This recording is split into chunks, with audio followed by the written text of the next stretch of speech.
magaalada Shaariqa waa runtii magaalo aad u qurux badan. Asxaabay ila daawada bilicda iyo quruxda ay leedahay Shaariqa ee ku taala Dubai, United Arab Emirates.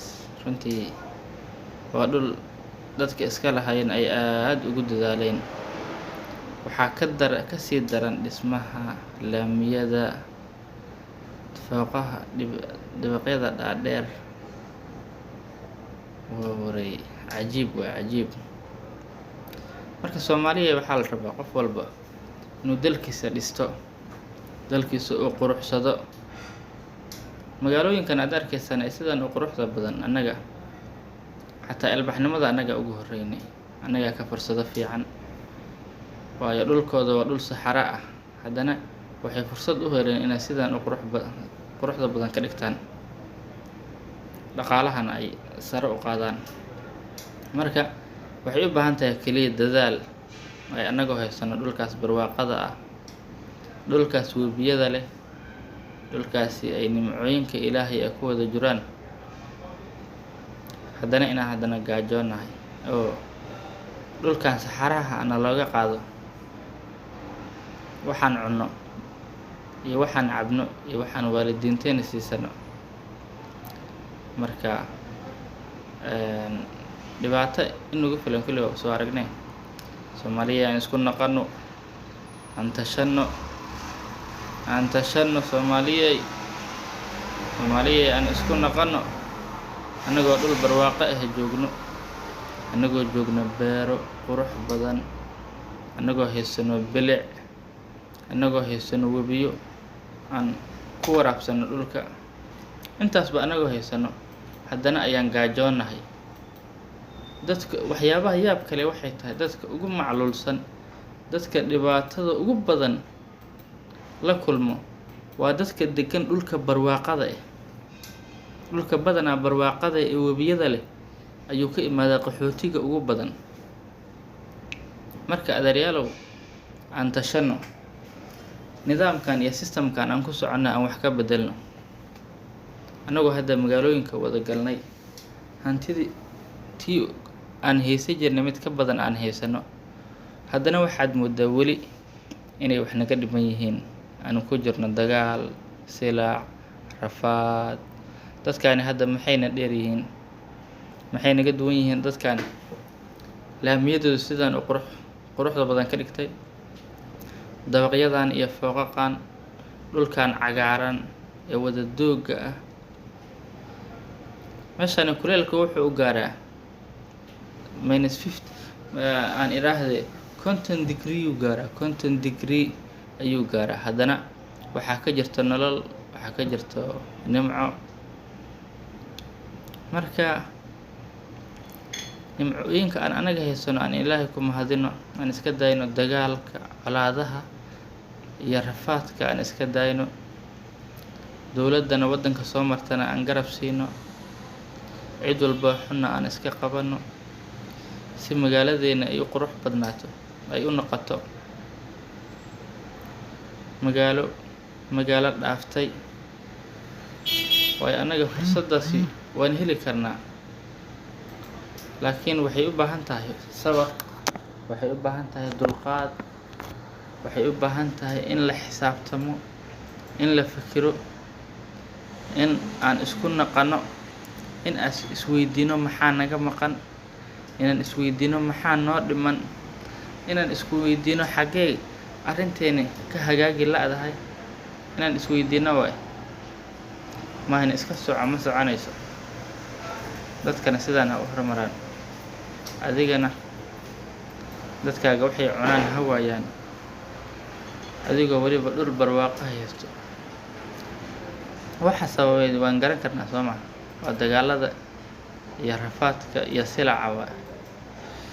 Marka dadkeenu macluul ah, ma soconayso inaan meel gaarno. Marka aan isku naqano, aan tashano. Waxaa la dhihi jiray aan madaxa mayrax ku xirano si aan horumar fiican aan u gaarno. si aan nolol fiican u helno, si carruurteena ay mustaqbal fiican ay u helaan, si waddankeena u noqdo waddan loo soo dalxiisi karo. Waddankeena cimiladiisa aad ay u wanaagsan tahay, waa waddan la imaan karo, loo soo dalxiisi karo. Waxyaabo qurux badan aan leenahay, xeebo dhaadheer, waxaan leenahay dhul doog aan leenahay. Keliya waxaan u baahannahay waa nabad. Waxaan u baahannahay waa nabad. Waxaan u baahannahay inaan gacmaha isqabsano. Waxaan u baahannahay inaan iskaashano. Waxaan u baahannahay inaan ka fikirno mustaqbalka iyo bilicda dhulkeena. Waxaan u baahannahay inaan Alla ka cabsiga aan badino. Waxaan u baahannahay inaan midkeena midku ka liito uu caawiyo, uu garab siiyo. Waxaan u baahannahay in jahliga laga baxo, wax la barto. Waxa sarahan iyo dhulkan quruxda badan u yeelayo wax kale ma ahan. Bilicdan magaaladan sidaan u qurux badan waxa sidaan yeelay waxay tahay waa cilmiga. Waxay ka tashteen jahliga, waxay ka tashteen dagaalada. Hadda magaaladan aad u jeedid sidaan u quruxda badan, waddanka ay ku taalo wuxuu ka dhexeeyaa 7 imaaradood, 7 boqortooyo ayuu ka dhexeeyaa. Boqortooyo walba magaaladeedii maamulataa, iskumana xadgudubto. Ayagoo kor madax ka wada ah, ra'iisul wasaare iyo madaxweyne iyo ku-xigeen iyo ayagoo leh, haddana waa imaarado kala duwan waaye. Shaariqo waa imaarad gooni ah, Cajmaan waa imaarad gooni ah, Dubai waa imaarad gooni ah, Abu Dhabi waa imaarad gooni ah. Waa 7 imaaradood ee isku tegay, haddana ku heshiiyey inay wax qabsadaan waaye. Isma dagaalaan, iskuma dhacaan, qabiil iskuma qabsadaan. Haddana waa imaarado kala duwan waaye. Nin walba magaaladiisu maamusha. Waxaad arkaysaa gobol yar oo dhul ahaan hoostaga Dubai, haddana laga xukumo Shaariqa. Waxaad arkaysaa dhibna iskuma qabaan. Waxaad arkaysaa magaalo yar ee ku dhex taalo Shaariqa dhexdeeda, haddana Abu Dhabi laga maamulo. Wax dhiba iskuma qabaan. Marka waxay u baahan tahay keliya inaan annaga heshiino, isku tagno, wax isdhaafsano keliyaan u baahannahay. Marka yaanan magaalooyinka dadka kala leeyihiin aan u wada cararin. Waa inaan waddankeena waxaan u qabsanaa. Magaaladeena waa inaan dhisannaa. Muqdishadeena waa inaan Muqdisho ka soo saaranaa. Kismaayadeena waa inaan Kismaayo ka soo saaranaa. Gaalkacyadeena waa inaan Gaalkacyo ka soo saaranaa. Hargeysadeena waa inaan Hargeysa ka soo saaranaa. Kulli fidna cindi geel ma la dhihi jiray. Waxay tahay waa qabyaaladda. Xataa qabiilka ha jiro, laakiin siyaabo kale aan u isticmaalno horumar. Qof walba magaaladiisa ha dhisto, ha qurux badnayso, yoosan cid kale ku xadgudbin.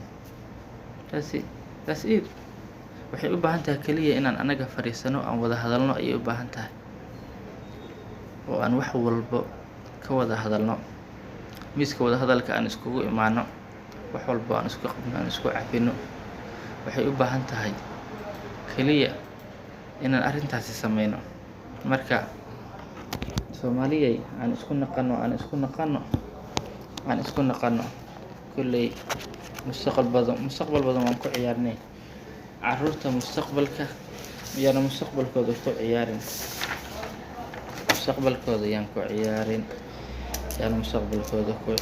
Yaan waqtiga ka luminin.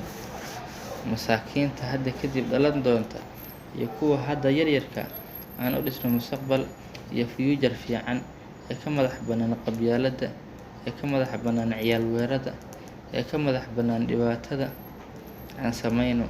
Waan abuuri karnaa. Sida aan ugu dadaalno ganacsiga iyo horumarada aan sameyno mararka qaar kana sameyno magaalooyinka kale. Magaaladeena waan ka sameyn karnaa. Dadaal waan sameyn karnaa. Waan horumari karnaa. Ma aragtay dhul Soomaaliyeed oo ishaarada saxda ay ka taagan tahay weli ma aragtay? Ma arkaysid. Ishaaro keliya waa ishaaro xataa kama taagno. Taraafika xataa toosan ma lihin. Nidaam dhisan ma hayno. Marka waan isku tashano. Magaaladan waa magaalo aad qurux badan runtii. cajiib. Adduunka dhanaa u soo hanqaltaagayo inuu imaado. Adduunka dhan waxay u maleeyaanba hadday Dubai tagaan inay tagaan Kacbada. Marka waxba nama dheera kowdhe.